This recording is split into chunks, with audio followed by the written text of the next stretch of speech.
Yeah, you first see, one education. interesting. Bombay in those days, this is the early 60s, was also very applied. But it was westernized applied economics. You know, Lakdawala, Datswala, Brahmanan was sort of a theorist, but at least he taught theory. Whereas Gokhale was, we all knew it to be much more Indian, much more practical, much more applied. And we thought greatly of Gargil, because Gargil was, both in terms of the way he dressed, the way he behaved, the way he talked, he was distinct. But everybody knew that he had his Cambridge PhD and he'd done study in entrepreneurship, and he was a giant of Indian economics. That's right.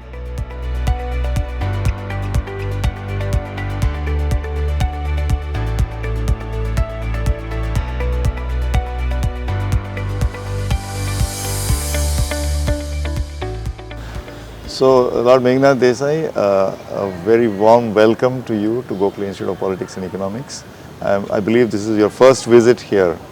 So Yes, indeed, it is my first visit, and thank you very much for inviting me, because I've heard all my life about the great Gokhale Institute, and I'm very glad to be here. that's right. Along with Dandekar and others, I think Gokhale Institute pioneered the practice of field studies and empirical work to evaluate policies. So that to this day we But you continue know, that. also when you think about Dandekar and Rath, now imagine it is 1971 or something.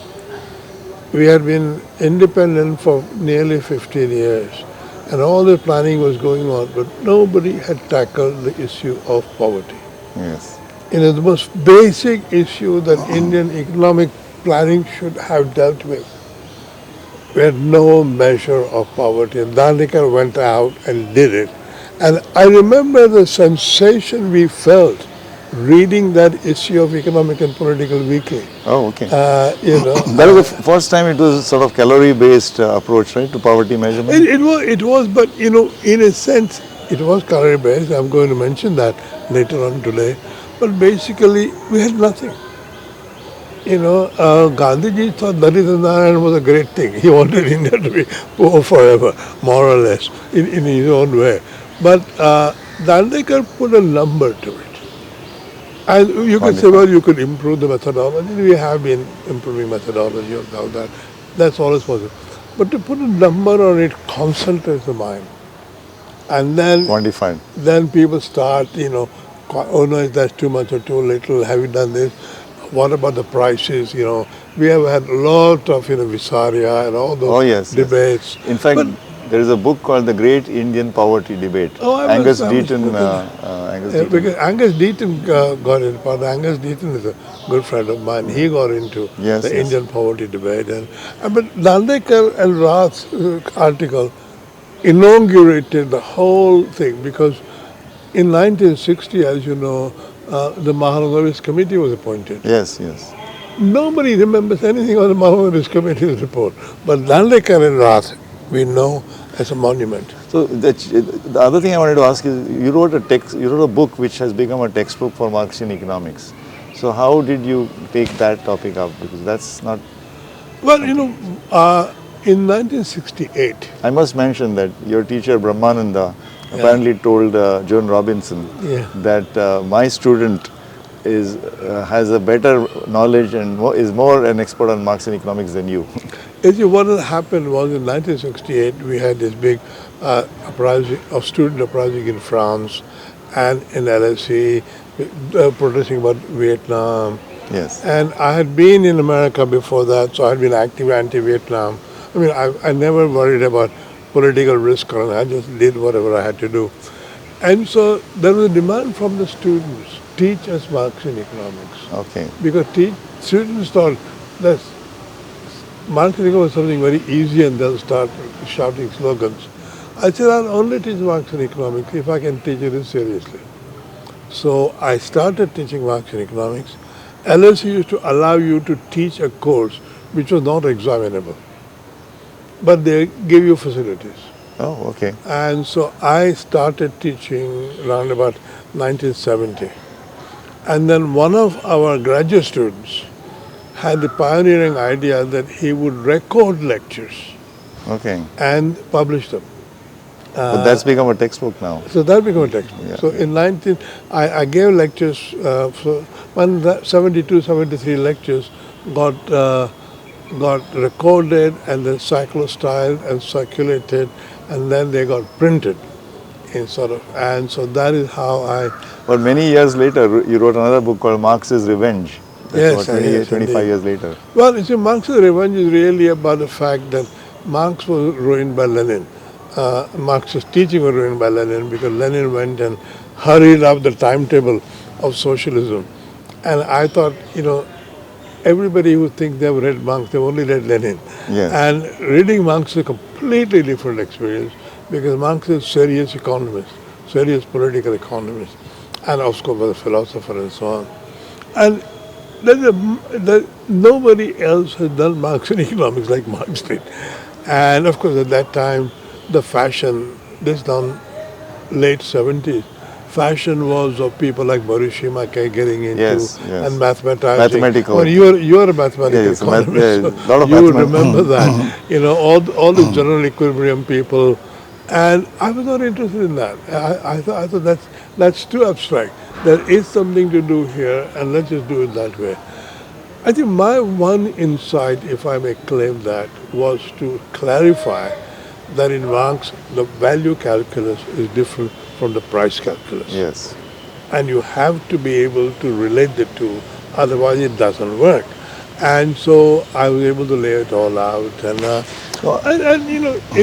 It's a simple book, and you can now buy it on Amazon. Yes, yes. Enormous In fact, price. it's very accessible. I would recommend it to students. The other book which I think is very accessible and very lucid is your book on the financial crisis, the book called Hubris.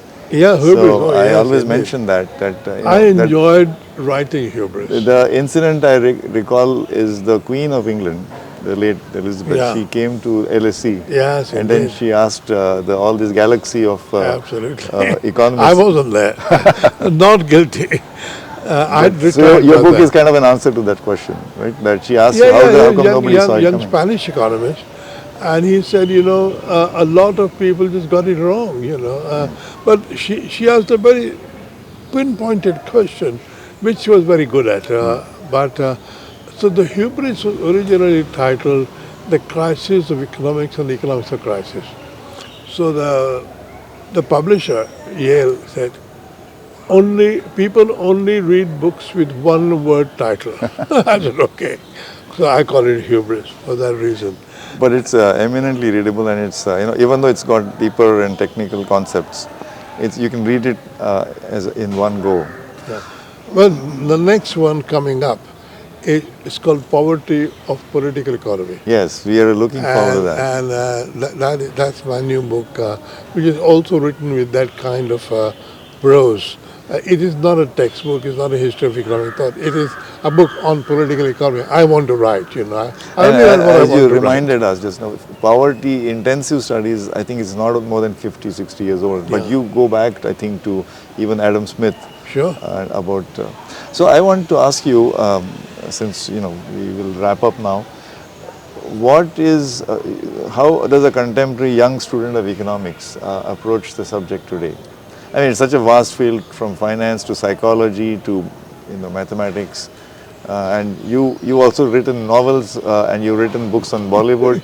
So I don't know anyone else who's got that expanse. No, my view is, that it's always a mistake to say to young people what they should do because they are living at the edge.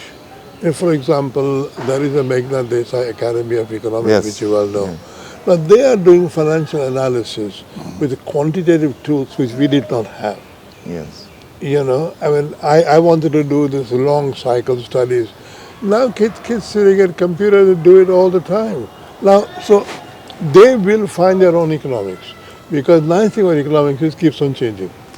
And every generation has to discover its own frontier.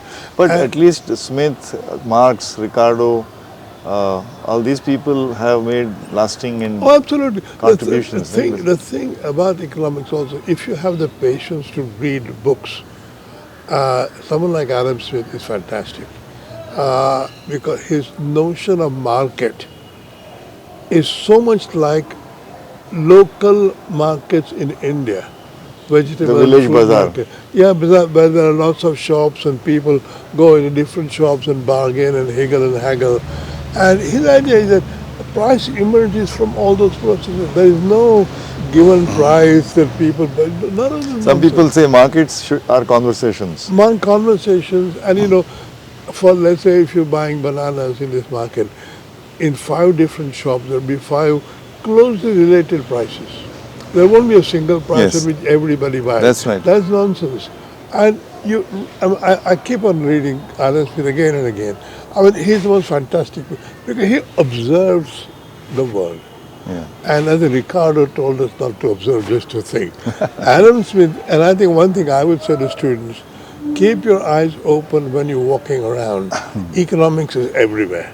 That sounds like the advice that Gopal Krishna Gokhale gave to Gandhi. Keep your eyes open, keep your mouth shut and your ears shut. Keep your eyes and ears open, sorry. How nice. So, Lord Desai, I think this kind of conversation we can, actually do hours and hours, but we'll wrap up for today.